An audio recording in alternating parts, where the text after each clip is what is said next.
आओ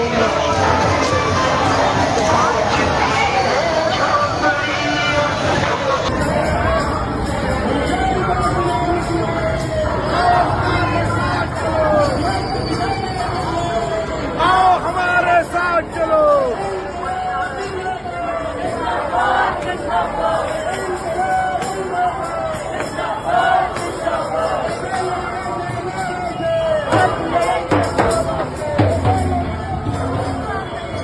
संविधानवादी भी लोग यहाँ उपस्थित हैं। आप सबको, और जो पदयात्रा में 1000 किलोमीटर चल के आए हैं, बुजुर्ग नहीं है, युवा है सबसे ज़्यादा, बहनें भी हैं, उन सबको मैं सलाम करती हूँ।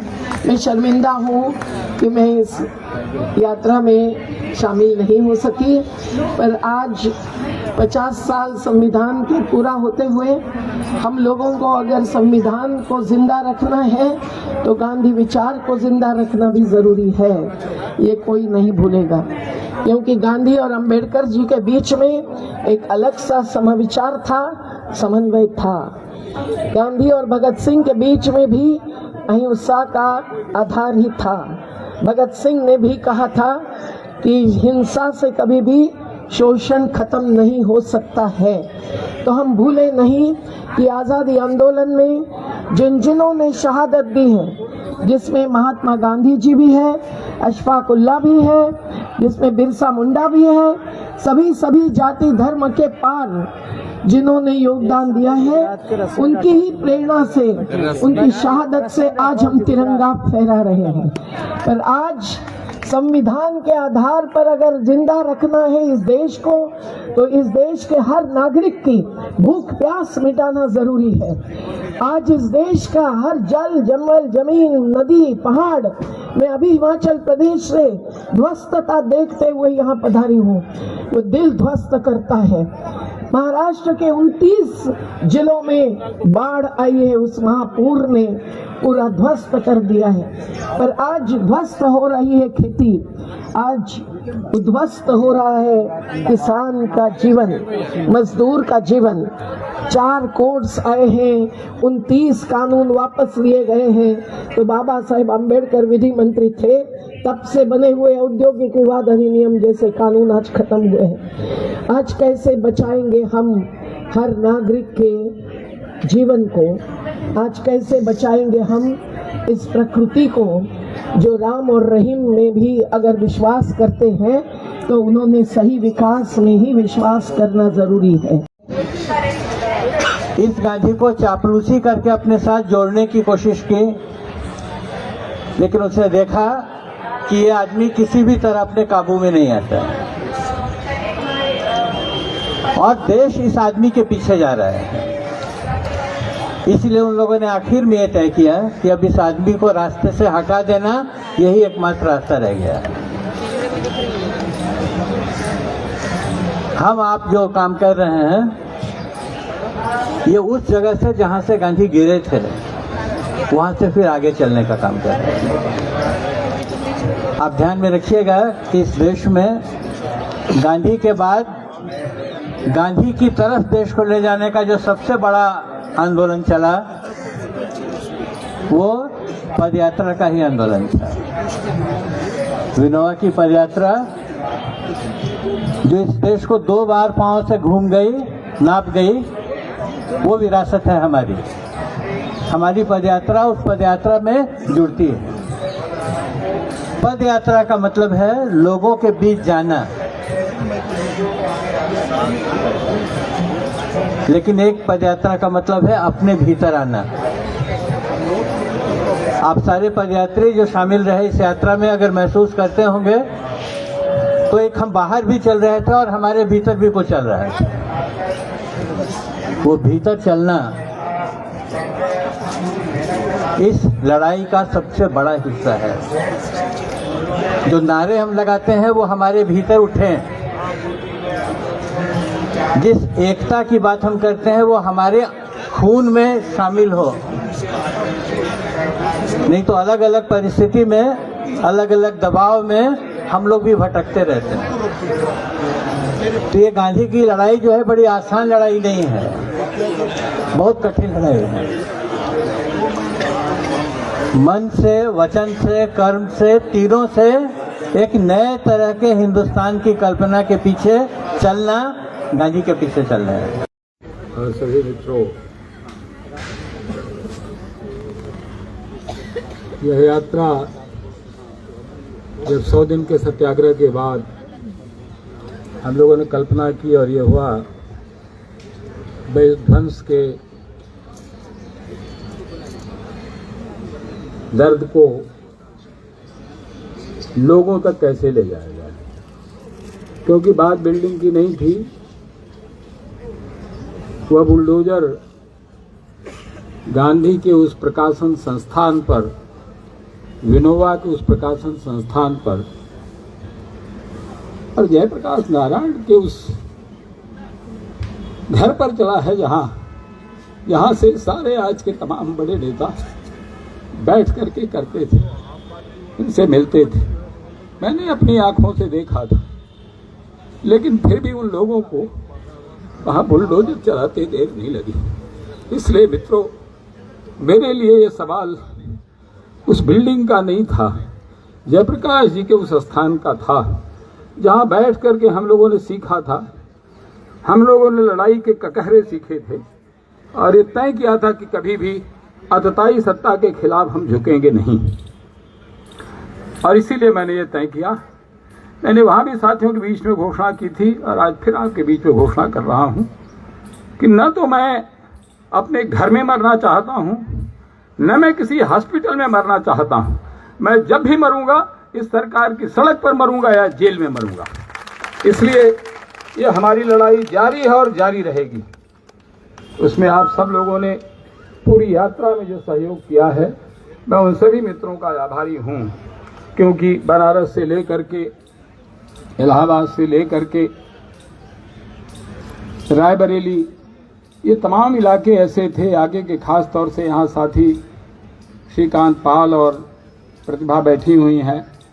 ये जो थोड़ा सा इलाका था हम लोगों का, कानपुर देहात का, आपके त्याग के लिए नहीं भाई, अरे भाई, आता हुआ सूत्र बना रहा हूँ कि संविधान बच जाए। हम लोग ये इस रास्ते में आपने चरखा चलाना सीखा है। भाई विद्याधर जी रिटायर अध्यापक हैं और ये लगातार चरखा चला रहे हैं। उनके हाथ के काटे हुए सूत का है, ये उनका प्रेम है। तो मित्रों, प्रतिभा बीमार थी, उनको डॉक्टर ने मना किया था कि आप बिल्कुल बेड से नहीं उठेंगे, फिर भी। और वहीं के एक साथी पुराने सांसद थे राजा रामपाल, इन तीनों लोगों ने मिलकर इस पूरी व्यवस्था को किया। मैं उन सब लोगों को दिल से बधाई देता हूं। सही नहीं है, निंदनीय घटना है और इसलिए जरूरी है कि समाज में सद्भावना की वातावरण बने। हिंदू जितना समझे कि भारत उनका है, मुस्लिम भी उतने ही अधिकार से, उतने प्यार से समझे कि भारत उनका है। ईसाई, जैन, पारसी, सिख सब महसूस करें कि भारत उनका है। तो हमारी ये यात्रा एक संदेश देने के लिए कोशिश किया है कि भारत एक है और एक रहेगा, चाहे कोई भी कितनी भी कोशिश करे। जो नफरत की राजनीति है उसकी जो क्या कहेंगे भविष्य बहुत ज्यादा लंबी नहीं है, वो धीरे धीरे समेट रहा है। चुनाव जीतना अलग बात है और जनता की सेवा करना अलग बात है। तो आज आप जो लोग थे यहाँ, ये सब भारत माँ के आंसू पोंछने वाले लोग थे। मेरे सामने जो लोग बैठे हुए, ये सब भारत माँ के आंसू पोंछने वाले लोग हैं, जो जनता के दर्द को समझते हैं, जो जनता के आंखों से आंसू पोंछते हैं। और सरकार आंखों की संख्या बढ़ा रही है, आंसुओं की संख्या बढ़ा रही है और ये आंसू पोंछने वाले हाथी काट डाल रहे हैं।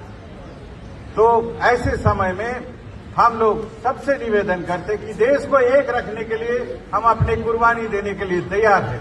इस देश की अखंडता के लिए, इस देश के भाईचारा के लिए, इस देश की सद्भावना के लिए और हर एक मनुष्य के आत्मसम्मान के लिए, चाहे वो मछुआरे हो, चाहे वो किसान हो, चाहे वो दलित हो, चाहे वो स्टूडेंट हो, चाहे वो महिलाएं हो, चाहे वो पुलिसकर्मी हो, चाहे वो सरकारी आदमी हो, उनके भी आत्मसम्मान के लिए दबाव में सब लोग काम कर रहे हैं। पर सभी लोग के आत्मसम्मान के लिए हमारी ये संघर्ष, हमारी ये यात्रा, अब तो ये पद यात्रा थी, ये रुकेंगे नहीं। आज पूरे देश से लोग आए हैं, पूरे देश से लोग आए हैं, उत्तर से, दक्षिण से, पूरब से, पश्चिम से, मध्य भारत से। लोगों के अंदर क्यों इतना छटपटाहट? इस ठंड में लोग को रेलवे में रिजर्वेशन नहीं मिली, पर लोग आए। जितना स्थानिक लोगों के हिसाब से हो पाया हम लोगों ने आप लोग की थोड़ा सहूलियत के लिए किया है। अगर कहीं कोई त्रुटि रहेगा तो उसके लिए माफी चाहता हूं। आप सभी लोग का बहुत बहुत स्वागत करता हूं। हमारी कमजोरी है कि 100 साल बाद भी हमारा प्रतीक नहीं बदल पाया। मुझे लगता है कि अपने समय के लिए हमें अपना प्रतीक बनाना चाहिए। इतना मैं भरोसे से कह सकता हूं, अगर गांधी आज होते तो गांधी ने जरूर वो प्रतीक अब तक बदल लिया हो। तो हम सोचें, लेकिन चरखा जिस चीज का प्रतीक है वो हमारा रचनात्मक काम का है। लेकिन पूरे अदब के साथ, मान के साथ मैं कहना चाहता हूं, आज गांधी को याद करने का सबसे बड़ा तरीका वो नहीं है, क्योंकि उस गांधी से समझौता करना कुछ लोगों ने सीख लिया, उसकी भी संस्थाएं बन गई हैं। वो चरखा जो एक जमाने में दुनिया की सबसे बड़ी ताकत के खिलाफ खड़ा होने का प्रतीक था, वो चरखा आज शायद उसका प्रतीक उस तरह से नहीं बचा है। अगर हम बना दें तो अलग बात है, पर वो बनाना पड़ेगा। आज चरखे से सत्ता को डर नहीं लगता। तो तीसरा गांधी कौन सा है? वो चंपारण वाला गांधी, वो संघर्ष वाला गांधी, वो गांधी है जो हर अन्याय के विरुद्ध खड़ा होता है। वो गांधी है जो अपने जीवन को दांव पे लगाता है। वो गांधी है जो कहता है अगर अन्याय सहने और हिंसा के बीच में चुनना पड़े तो मैं हिंसा भी करने को तैयार हूं, अन्याय सहने को तैयार नहीं। महात्मा गांधी नहीं है, वो मजबूती का नाम महात्मा गांधी। आपको बुला रहे। मैं केवल एक चीज कहना चाहता हूं, हमारी इस यात्रा ने एक बार फिर से उस गांधी को जिंदा किया, और मैं आपका नमन करता हूं कि आपने हम सब के लिए उस चंपारण वाले गांधी को एक बार दोबारा जगाया। जब राम धीरज भाई कहते हैं, और उन्हीं की हिम्मत है, वो कह सकते हैं, मेरी तो इतनी हिम्मत नहीं है कि कह सकूं कि अगर मरूंगा भी तो सड़क पे मरूंगा, संघर्ष करते हुए मरूंगा या जेल में मरूंगा। किसी साधारण व्यक्ति की हिम्मत नहीं हो सकती ये बात कहने। मगर मैं चाहता हूं कि ये जो आपने कहा है, ये गांधी, ये आज के समय का गांधी। संविधान को याद करते हुए हम यहाँ इकट्ठे हुए हैं और संकल्प है, ये पदयात्रा नहीं, यह सह यात्रा है, जिसमें हम भी हैं और आप भी। जो यहाँ बैठे हैं वो भी हैं, जो नहीं यहाँ है वो भी हैं।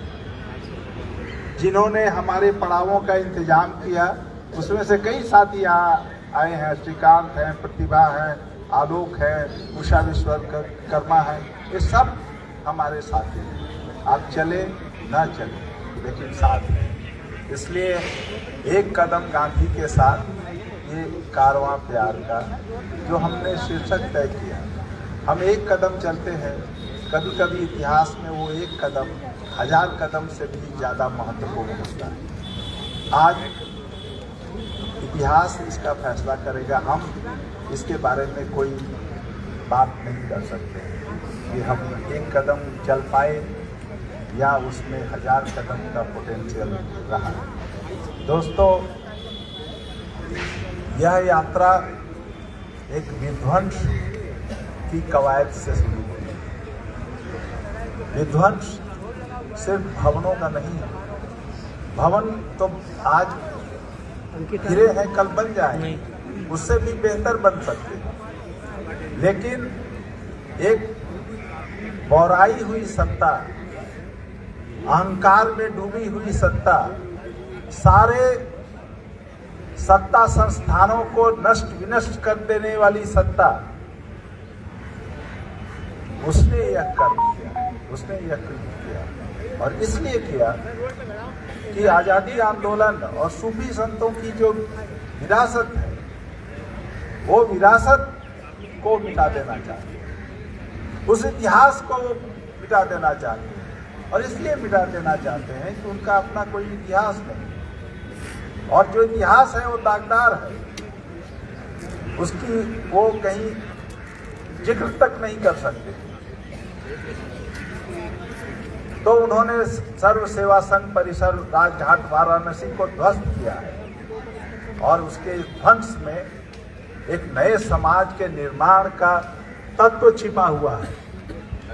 उसकी जो ईंटें गिरी है, उसके जो धूल उड़े हैं, वो एक नए समाज का निर्माण का संकल्प दे रहे हैं। इसलिए हमने इस पदयात्रा को निर्माण का, संकल्प का, अमन का, प्यार का कारवां में तब्दील करने का प्रयास किया। उन्होंने लांछित किया हमारे पुरखों को, आचार्य विनोबा भावे को, जयप्रकाश नारायण को, लाल बहादुर शास्त्री को, डॉक्टर राजेंद्र प्रसाद को, जगजीवन राम जी को, कि ये उन्होंने उनके जमाने में फर्जी दस्तावेज बनाकर इस जमीन को हड़पा गया था और उस पर कब्जेदार के रूप में चिन्हित किया गया।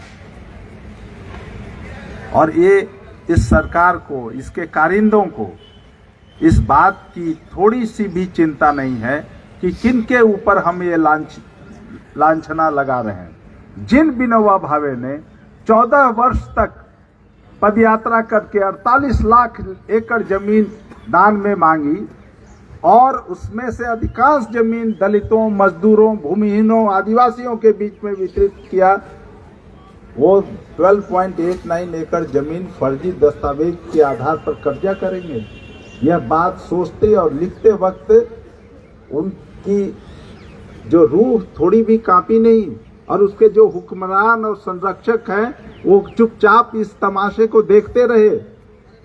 इसलिए हमें लगा कि जब संविधान की धज्जियां, कानून के राज की धज्जियां उड़ाई जा रही है, संविधान को तोड़ा मरोड़ा जा रहा है, हमने जो अधिकार हासिल किए थे, जिसके संरक्षक के रूप में संविधान है भारत का, जिसको इस देश की जनता ने बनाया है, इस देश की जनता के सच्चे प्रतिनिधियों ने बनाया है, उस संविधान को आप आज पंगु बना देना चाहते हैं। उस संविधान ने जो हमें अधिकार दिया, उस अधिकार को नोच लेना चाहते हैं। तो हम क्या चुपचाप बैठेंगे? सेवाग्राम साबरमती आश्रम को दखल किया, गुजरात विद्यापीठ को दखल किया, जालियांवाला बाग के प्रेरक तत्वों को नष्ट करने की कोशिश की, और वो कोशिशें करना चाहते हैं। तो उसके राह में जब तक हम प्रतिवाद का परचम नहीं लहराएंगे, हमारे संकल्प से जब उनके इरादों को रोका नहीं जाएगा, तब तक उनका यह बुलडोजर जो निकला था, वो बुलडोजर आगे भी चलेगा। इस देश को कानून के राज की जरूरत है, संविधान की जरूरत है, बुलडोजर की जरूरत नहीं है। बुलडोजर विध्वंस का प्रतीक है।